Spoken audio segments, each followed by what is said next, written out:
All right, we're here with McMaster women's basketball head coach Teresa Burns. Coach, quarterfinal playoff, 70-63 win over the Highway 6 rival in Guelph.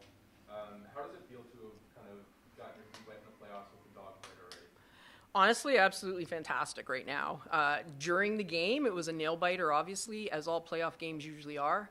Credit to Guelph, had a great season, great team, so many weapons that can hurt you, and that's what it's going to be in the playoffs. It's going to come down to little moments here and there in the game and just little individual details. But it feels really, really good to get this group through to a deeper round in the playoffs for sure, and put ourselves one game away from an OUA championship game and a national trip. So loved that coming down the stretch, our details tightened. We got better on our details coming down the last 3, 4, 5 minutes of that game. Defensively, assignments, hands up on shooters, box outs, ripping boards, good decisions on O. So knowing that under pressure and when everybody's gassed on both teams, that we can kind of dig deep and find reserves and just play with poise and play smart is, I'm just really proud of the group right now. I thought Guelph's play in the lane in the first half was pretty strong, defensively at least, and you guys obviously made adjustments on the stretch. What did that look like for the team at halftime? Yeah, it's just recognizing matchups sometimes and moving the ball to find the best matchup to attack, keeping the ball moving. I think we ended up with 19 assists again tonight. We're leading assist team in the league, and when the ball moves, we play well. And it can't stop in one person's hand for too long. And as long as we keep moving the ball, we're gonna find lots of different scorers. And having said that, our leading scorers stepped up. You got two of them sitting right here. They've been leading the charge for us all year, and your best players have to be your best players in the big games, and that's certainly what happened today. I guess in terms of in that third quarter when Sarah went into the foul trouble, how do you feel in terms of from that stretch into the fourth, the team did in terms of when she was in foul trouble, in terms of how you feel? Yeah, I thought we were great. I mean, when the leading scorer in the country goes out, the whole gym thinks, uh-oh, right? You start to think, okay, now what? Our team responded, and we've said all year, every single person on this roster contributes, and you're going to get your minute or 2 or 10 or 20, whatever you get on the floor. I thought our team held the charge, and I mean, Guelph was trying hard, but we bent a little, but we didn't break. We weathered the storm. We maintained a bit of a lead through that whole stretch, which is phenomenal, and then we were ready to go come the last few minutes of the game to really put it away. So again, just really proud of the group. Guelph's a good team. They're going to take it to you just like any team in the playoffs, and you're going to bend a little, but as long as you don't break, and these guys didn't break. And then in terms of, you mentioned the details earlier, it's noticing the offensive rebounding. What in particular stood out to you in terms of the way the team kind of did on the offensive glass, I guess?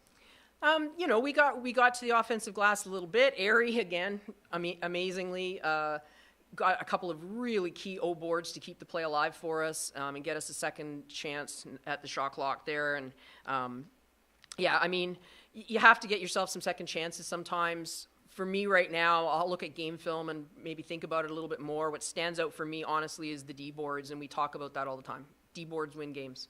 When you don't give another team a second chance, D boards are the beginning of our transition, and we're good when we run. So when we D board like that, like we did down the last 3 minutes of the game, that's pretty good. It seems like the team played a really tight defense, especially towards the end. So what do you think were the biggest factors that led to that strong defense? I think we were just committed to stopping our own check. When you have to rely on help rotations every single trip, it gets dicey. But we did a much better job at stopping our own check. We ran the shooters we wanted to run off the line. We were a little bit soft on some closeouts to shooters at times in the game, but in that last 3-4 minutes, we ran shooters off the line and made them put the ball down. And it's just knowing assignments and knowing checks, and then again, forcing maybe a secondary shot for them, not their best look, and then cleaning up on the boards. So you guys obviously advanced to the second round of the OUA semifinal. Just a few days to prepare for that game next week. What does the next couple days of practice look like, and what is your focus moving into that next round? Yeah, I mean, it's purely recovery now. Recovery right through to game time, on Wednesday, whenever that is. And just getting film ready for our opposition. We don't know who we'll face yet until games are played tonight. But as soon as we figure that out tonight, we'll start getting film ready. And I mean, in that regard too, I want to really give a huge shout out to our coaching staff, because the coaches work so hard, and it's the assistant coaches, frankly, behind the scenes, cutting film and bringing film together. And, Danny and Andrew are doing the film for us, and they do such a phenomenal job at helping get this team prepared. So huge shout out to the coaching staff for sure. And it's just going to be very, very specific prep for the team that we're going to play. There won't be any extras or any fluff in practice the next few days for sure. It'll just be get some shots up and make sure that we get our heads wrapped around the next opponent. Thanks, Rachel. Good luck for the rest of it. Thank you.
What was that feeling like in terms of seeing all your teammates kind of step up? Well, obviously a mission to get on, but I mean, it's amazing seeing the lead just continue to build and seeing people have such nice moves to the net, hit huge shots in a tense game like that. Like, it's huge, and it's amazing to see. And I think that period of time was also huge for our team, where we just kind of kept our foot on the gas and didn't let up. So when you hit that fourth foul, you got taken out and then put back in towards the end. It seems like you lost a little bit of your usual fire. You weren't playing as aggressive as usual. What was going through your head during those final minutes? Yeah, I mean, with 4 fouls, there's really not much you can do. You never really know what the refs are going to call, so I was just trying to play smart and hard at the same time, which is tough when you're in the heat of the moment and the heat of a playoff game. So I think that it was just kind of trying to make smart adjustments and make sure that the team's energy was still up. You've been through the playoffs a couple times before. What does this team need to do to continue this run? Yeah, it's a good question. I think this team just needs to keep our energy high. We know we want it. We know it. We know we can get there, and we can feel the energy. So if we just kind of keep believing in ourselves and keep pushing hard and, again, wanting it more than whoever our opponent is, doesn't matter, we'll be in good shape. Thanks, Sarah.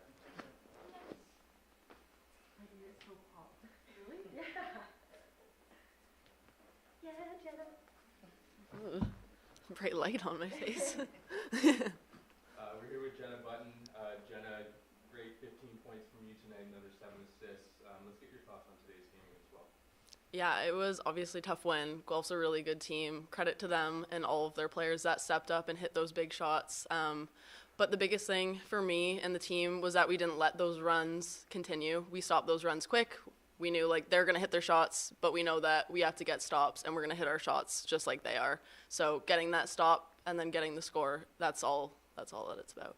What's the team's mindset when you do have one of your top players kind of in foul trouble a little bit earlier than the team would like? How do you guys kind of band together and kind of step up defensively in that situation? Yeah, obviously it's really easy to panic in that situation. Like Coach said, everyone on like the Guelph fans, like their bench, they're all getting excited. They're like, oh, Sarah's out. This is our time to shine. But we really stuck together. Like all of us came together on the court once I actually subbed Sarah off. And we all came together and we were like, it's fine, don't panic, let's play our game. The clock's in our favor, we're good. So just playing controlled and together was what helped us succeed. And then, in terms of that, I mean, I noticed in the late third into the fourth quarter, some of the threes weren't falling and stuff. I'm curious, even through that stretch, mentally, what that was like, kind of to keep playing through that, even though your team's missing some threes here. Mm-hmm. Like obviously we have to take those shots when they're open, but we came together and said that we need to get to the paint. We don't want to force threes and then let them get long rebounds because that's not going to help us. So we need to get the paint, try and get fouls. That's how we're going to build on offense. So yeah. And then in terms of for your performance, how do you feel that's kind of evolved to this point of the season in terms of by the last few games? Yeah. My biggest thing this season was, I actually made goals with coach at the beginning of the season, was to not overthink things. That was the biggest thing. So not let things get in my head, not let calls that the ref make get in my head, not let turnovers get in my head. So just kind of blacking out in a sense and just playing the game and just like not letting things get too deep. So yeah.